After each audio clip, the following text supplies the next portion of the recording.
Your game ball. Time to get everybody angry.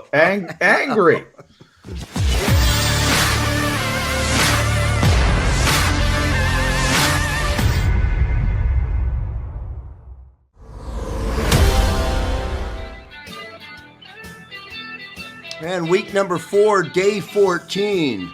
It's our Eagles camp recap with NFL insider John McMullen across the JAKIB Media YouTube channel. And while it may seem, John, like it's starting to get monotonous as training camp rolls into August, a lot to cover today. Of course, day 2 of the joint practice with the New England Patriots. Another spectacular catch by Jalen Reagor. We'll talk about that. Cut down day was today, the first cut down. We talked about it last night. Devonta Smith practicing today. We'll get into that. And is this the day in camp, John McMullen? August 17th, for day 14, that Jalen Hurts has been anointed the starter by his teammates. Interesting article today put out by Brandon Lee Gouton. Of course, Lane Johnson talked about Jalen Hurts' command in the huddle from last Thursday night. So a lot of ground to cover today, Johnny Mac, on this Eagles camp recap. Yeah, I mean, well, to get started with Jalen Hurts, I mean, he's the starting quarterback of this team. Everybody knows it. I said it's an open secret. For whatever reason, the organization doesn't want to go down that route. I personally think it is just related to the belief that you don't want to hand anything to a young player and anoint him a starting quarterback, so to speak. So you go through the motions. But again, I've been saying since the start of camp, Joe, there's only one guy that's taken first team reps. So this is a funny level of competition. We talk about Andre Dillard versus Jordan Mailata. Before Andre Dillard got hurt, they split the reps evenly. Nobody else has taken a first team rep. So he doesn't have to be anointed the starter by his teammates. He's already the starter. So you just got to go to Nick Sirianni and say, what's the holdup? What's the holdup? I just explained it. Doesn't want to hand anything, doesn't want to give anything, doesn't want to declare a young player with 4 starts the starting quarterback this early in the process. I don't get it, but that's what it is.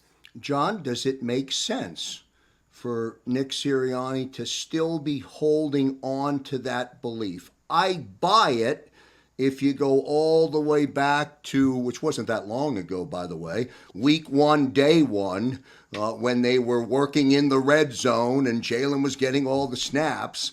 Fast forward to your report yesterday, and I think you couched it this way: not to tie a shoe, not for a bathroom break, not for an equipment malfunction, has Jalen Hurts missed a snap on the first team. What's the holdup?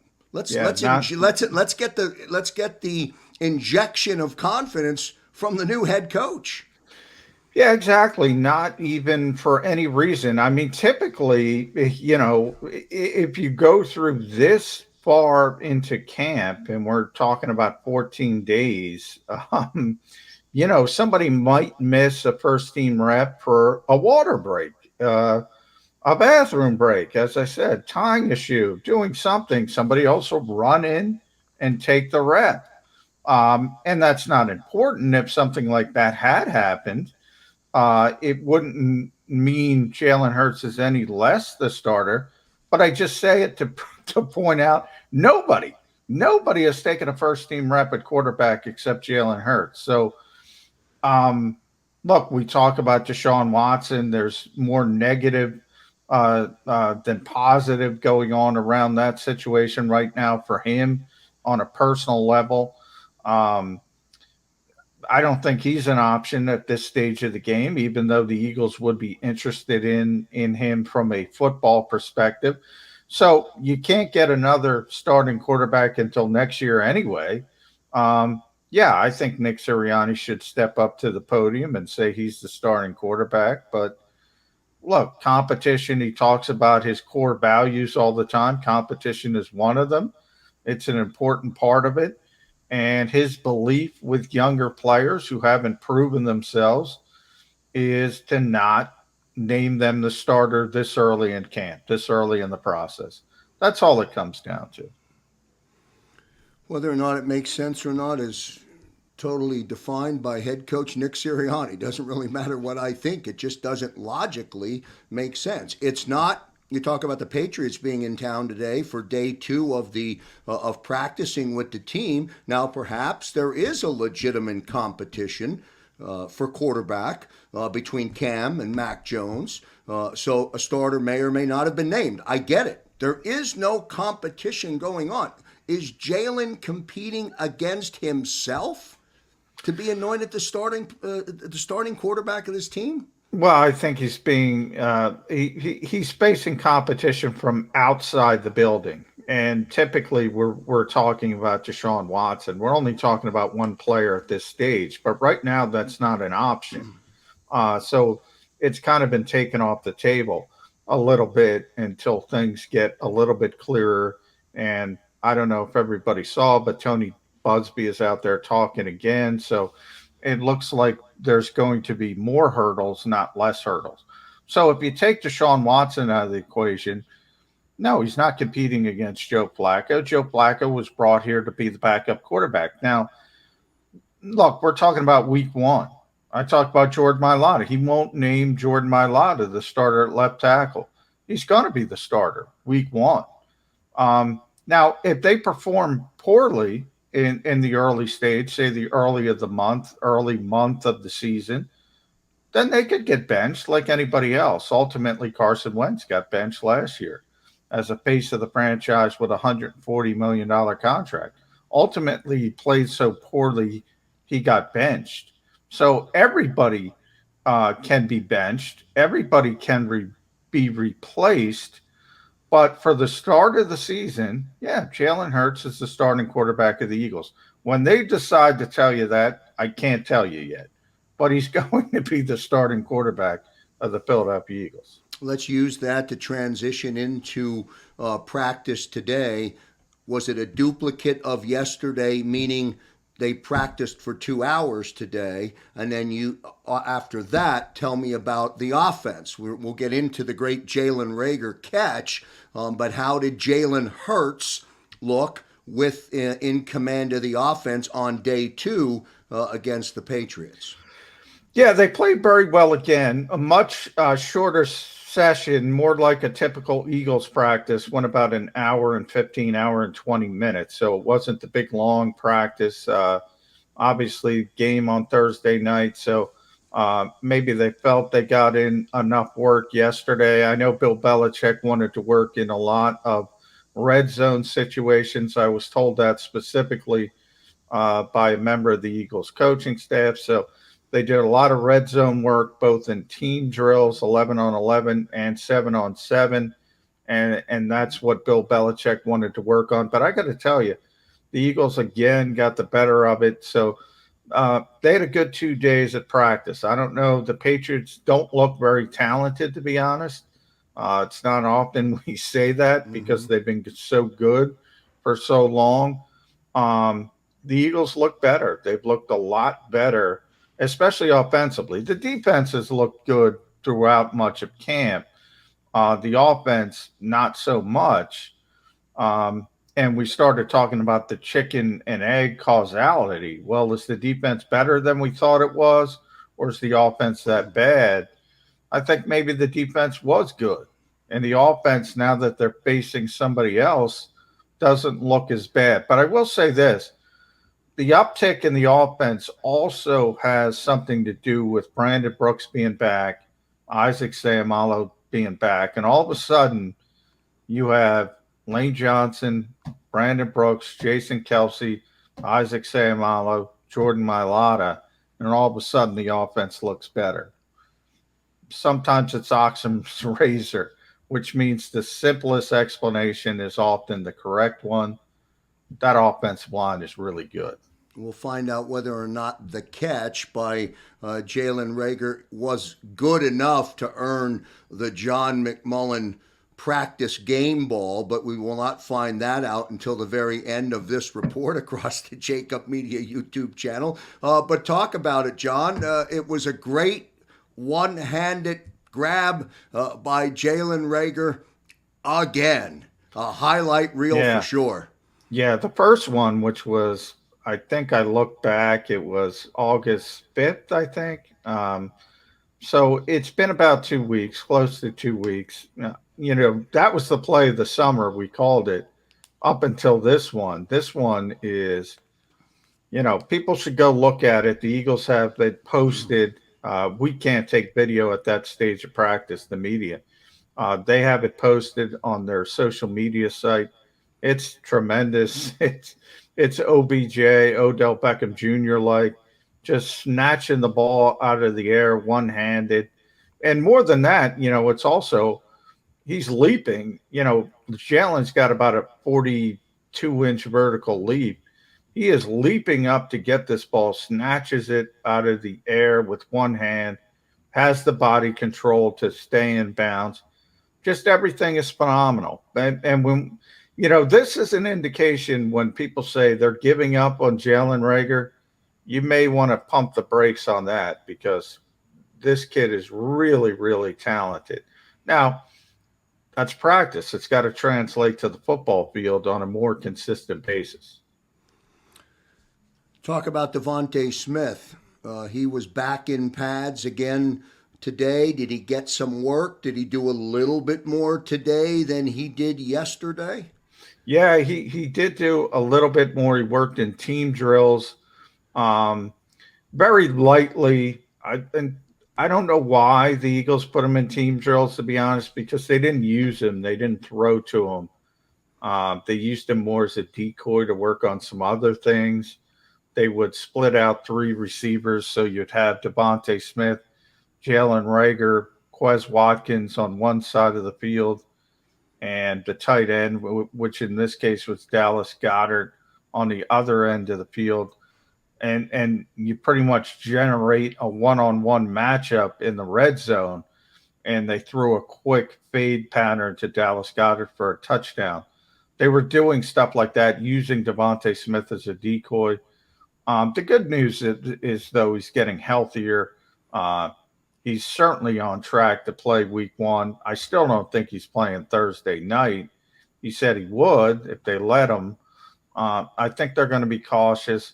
I think they're going to play him against the Jets in the final preseason game. But the bigger news is he's clearly going to be ready for week 1, barring another injury, of course. And that's good news because sprained MCLs, if they're bad, if they're the worst grade, can be significant injuries. This was the best case scenario for a sprained MCL. John, is it appropriate to say right now, week 4, day 14, that the first team offense is set for September 12th?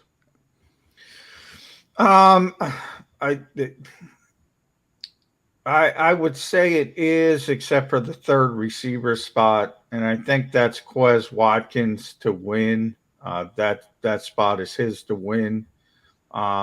Depends what you call the first team offense. If you consider 12 personnel, then it's set because it's Zach Ertz and Dallas Goedert, Jalen Reagor, Devonta Smith.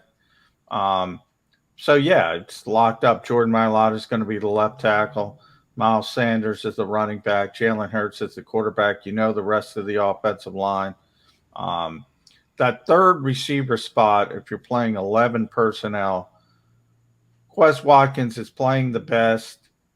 It's trending in that direction. Travis Fulgham has had a bad week to 10 days.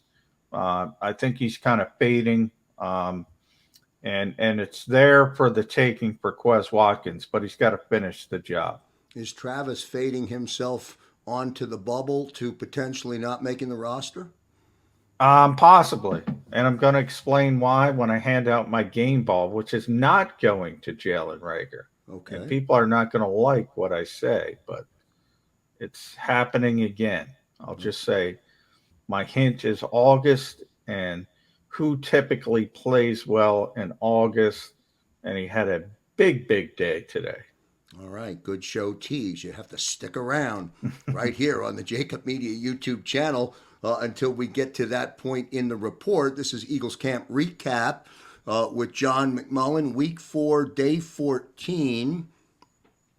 Offensively, from an offensive standpoint, John, before we transition in to defense, any other work get done on the offensive side of the ball that was different than the previous 13 days? Was there anything additional that you saw that the offense worked on today that maybe they haven't done before?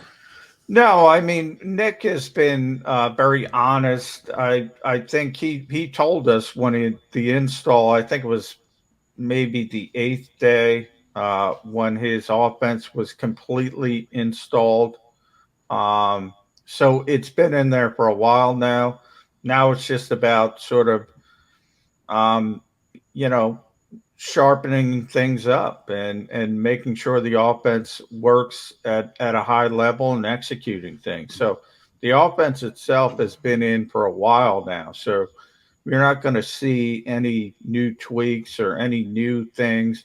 Now, if they're working on sort of trick plays, obviously fans love that kind of stuff. They're going to hold that for the regular season when they kick the media out of practice because they don't want it reported. You know how the NFL is.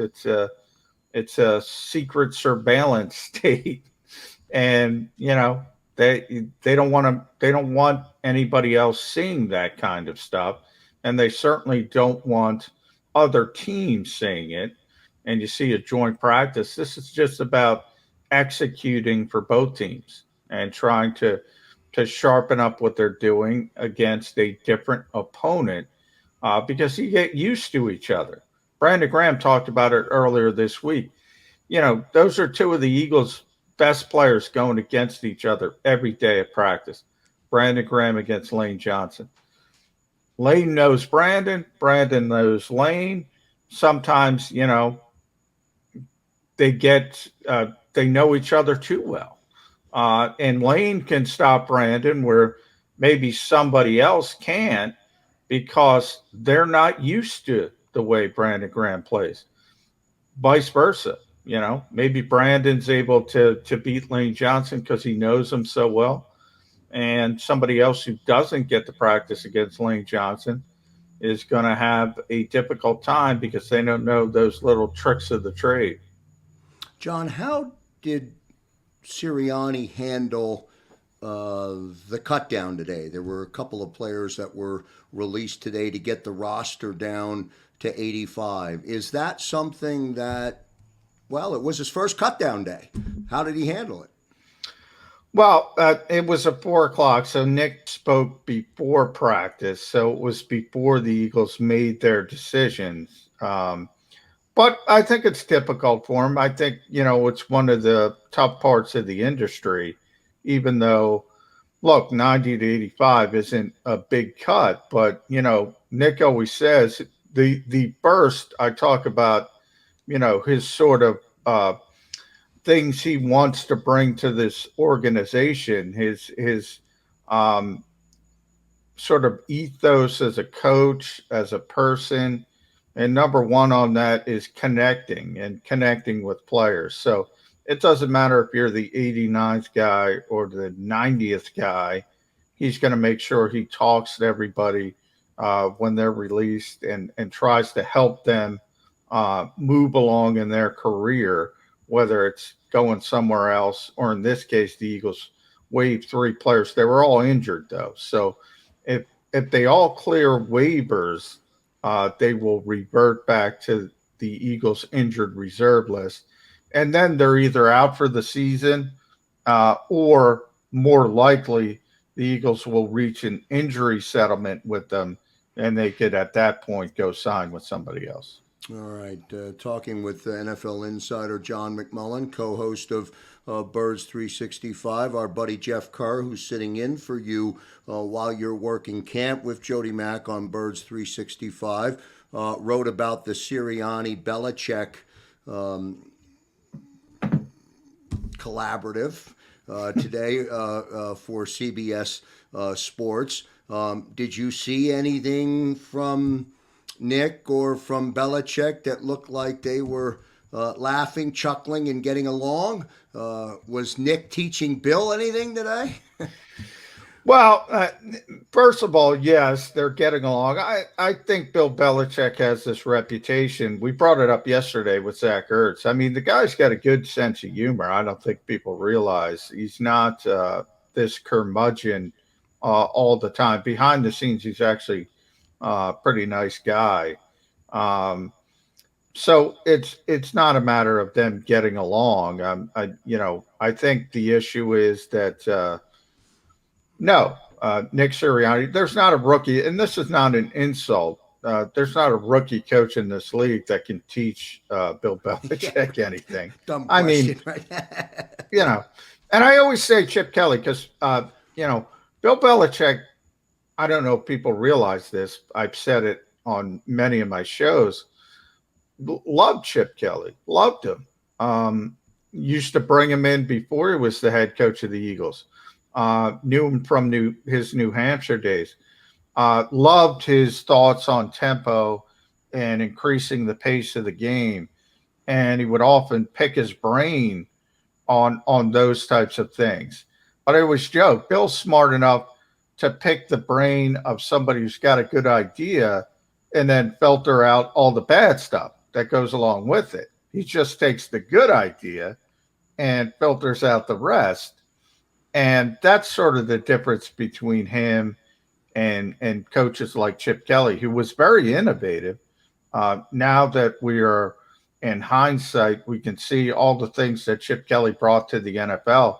A lot of teams still use them today, and he was the first to bring him there. He just didn't have that filter to understand, okay, this part's good, this part's not so good. You have to adjust it, and Chip just couldn't do that. 14 days in, John, your personal assessment. I want to get to the defense and then get to your game ball recipient, but your personal assessment of how Nick Sirianni is doing as a head coach. You talked to him again this morning before camp. You're dealing with him on a daily basis. You're watching him and analyzing him, writing about him, reporting on him. What do you think? I think he's fine. I don't think he's overmatched for people that, jump to conclusions after one press conference. You see him now. He's far more comfortable. He's gotten to know us. He's comfortable with us. He's, I guess, comfortable in his own skin. The biggest question I have is about the practices and the length of practices, and is 70, 75 minutes enough time to prepare? The thought process at the NovaCare complex is, work smarter, not, don't work harder, work smarter. Maybe they're right. Maybe they have figured something out. But that stuff we'll see down the road. They certainly, I will say, they look prepared, the first team. They didn't make any mental mistakes in a very short period of playing time against Pittsburgh in the preseason opener. So that was positive. The offense as a whole had been behind the defense, but they've been playing better recently, and they played really well against the Patriots, and they played really well against the Steelers. So I think that says something. Obviously opposition outside the building. So again, we talk about the Eagles defense. Is it good? Is it as good as it looks, or is the Eagles offense bad? Well, they played against Pittsburgh. They look good. They played against New England. They look good, the Eagles offense. So maybe we're starting to get some answers. Maybe this team is a little bit better than people think it is. And I'll go back to the offensive line again. The offensive line, if healthy, and that's a big if, because you got a lot of guys with injury histories.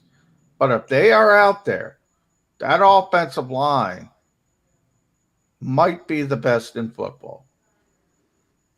And if that plays out, and I agree with you, if that stays true, and the best line of big uglies is lining up in front of Jalen Hurts, will he look, be, and execute to a level that we are not expecting in a good way just because of that variable? Yeah, I think he'll be better than people expect. If you're behind a top five offensive line in this league, you're going to have a chance to do a lot of things. You're going to have a chance to make plays in the running game, in the passing game. And the Eagles have enough talent. You know, we talk about Miles Sanders. There's no doubt he needs to improve as a pass catcher, but as a runner, he's explosive. We know the tight ends are good if Zach Ertz is still here. Uh, the receivers, still some question marks because they're so young and unproven. But you know, you could, as I said, go to the Eagles' social media account. You'll see Jalen Reagor has the talent to do it. Can he put it together? We know Devonta Smith has the talent to do it. Can he stay healthy at 166 pounds? These are some of the questions you have to ask. And, you know, everything is not, I always tell fans this, everything is not going to work out perfectly. When you have a bunch of questions, they're not all going to be answered in a positive fashion. You're going to face some adversity. Nick Sirianni talked about that this week. Can the Eagles handle it? Very young team, very young at the playmaking positions on offense. That's a concern. I mean, there's no experience at the wide receiver position. Greg Ward is the most experienced wide receiver on this team. That's a problem. Eagles camp recap with John McMullen. We got to flip to the other side of the football and talk a little bit about the defensive side of the ball. Sometimes, John, I feel as though it's overlooked. We're not talking about it that much on the defensive side. Kayvon Wallace is going to play on Thursday. I'm assuming he missed the game last Thursday, so there's that story. Alex Singleton's name keeps popping up every single day coming out of South Philadelphia. Now the question comes up, hey, is Alex Singleton now improved his pass coverage? We know he can hawk the hell out of the football. Man, he looks good. Talk a little bit about what you saw today from the defensive side of the football. Yeah, Alex had interception in 7-on-7 drills, and look, that's designed for the offense. I mean, that's where the offense is supposed to execute. It's supposed to be easy for them. Defense is just working on coverage and being in the right position. He was able to intercept Brian Hoyer, who was the Patriots' third-string quarterback, but a veteran guy everybody knows, Brian Hoyer. Yeah, Alex is just he's playing at a high level, and he's one of those guys. Jody and I often have this conversation. Guys who don't have the pedigree, guys who aren't the first-round picks, the day two picks, they don't often get chances to prove themselves. And Alex Singleton had a very small path to prove himself. Eagles did want him on the field last year. Only got on the field after Dave Gary got hurt, after TJ Edwards got hurt. They said, oh, we got to play Alex Singleton. And he played so well, he didn't leave the field. Now he's entrenched. He's going to be a starting linebacker on this team. He keeps making play after play after play after play. Very instinctive player.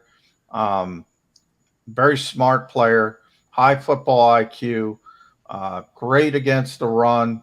Pass coverage was the question.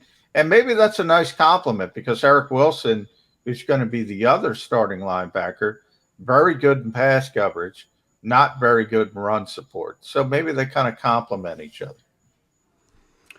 I know Darius Slay had a mishap or a collision yesterday where he didn't finish up practice, but he was, as you said, cordial after and everything else. Was Darius back today? Is there back in action? Back in Yeah, he was in back. fire? So no issues whatsoever with Darius. Derek Barnett, however, and Javon Hargrave were out of practice. Derek um, hurt his shoulder.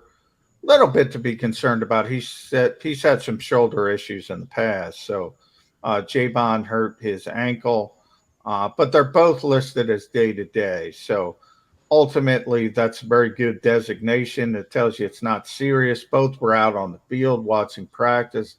They're probably not going to play Thursday night, but those are two players who probably don't need the preseason reps. So out of practice, but not serious injuries. One last thought, John, before you give away that camp game ball today. One last thought looking ahead to Thursday night. Do you have any expectation for how long the offense will go to work in the second game? I don't know if there is a reason for them to play more only to get better in real life situation, in a real game situation. So perhaps maybe they'll go a little bit longer, or no. Yeah, I would think they would go a little bit longer. I mean, there's two levels to this. The quarterback needs reps. The receivers need reps. The young receivers. The offensive line, not so much. The tight ends, not so much. So I could see them going. They want 10 snaps. Maybe the offensive line plays 20. Uh, but I want to see the quarterback and the receivers. I want to see them out there for a quarter. We'll see how the Eagles handle it. I asked Nick Sirianni today. He didn't say. Still a work in progress. His plan. I think Jalen Hurts needs reps in a live game environment. And the Eagles' backup offensive line is pretty good as well. The depth, the Nate Herbigs of the world, Jack Driscoll's, Matt Pryor's, they can put together some competency to get them through a quarter. And then this is a young player with no history of injuries. You can't legislate injuries. You got to get these players prepared. He's got to be out there. He's got to get reps. Eagles Camp Recap with John McMullen across the JAKIB Media YouTube channel. John, time for you to award your game ball. Time to get everybody angry. J.J. Arthega-Whiteside dominated red zone action against the New England Patriots. 2 touchdowns, least 5 catches that I saw. Beating people, showing quickness. Looking, well, I mentioned Travis Fulgham. Right now, J.J. Arthega-Whiteside is a better receiver than Travis Fulgham. So when we talk about who's going to be that 5th receiver, JJ's talking himself back in the conversation. Now, he's always been good in August. He's always had good training camps. This year, not so much till the past couple days or so. And all of a sudden, JJ's showing up. So, JJ Arthega-Whiteside, you get the game ball. Wow. What a way to end football 24/7. Eagles Camp Recap with John McMullen. Oh, by the way, real quick, Nelson Aguilar, did he do anything? He torched him yesterday. Did he do anything Now, today? Nelson was back to Nelson South. As a matter of fact, he and Darius Slay were doing sort of an interesting back and forth on one-on-ones. One time Slay got him, pass breakup. Next, Nelson ran a great route, got open, easy touchdown, dropped the football. It's Nelson. Plays great, and then he'll drop the football. Eagles Camp Recap with John McMullen across the JAKIB Media YouTube channel.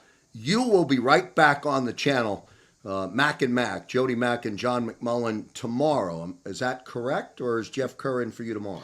No, I will be there tomorrow, hopefully, right. if I keep going, Krause. The All battery is charged. Keep going, Johnny Mac. We love it, and we know everybody appreciates the great work that you're doing. That's going to do it for our Eagles Camp Recap with John McMullen. Week 4, Day 14. Thanks, everybody, for tuning in on the JAKIB Media YouTube channel. See you next time, everybody.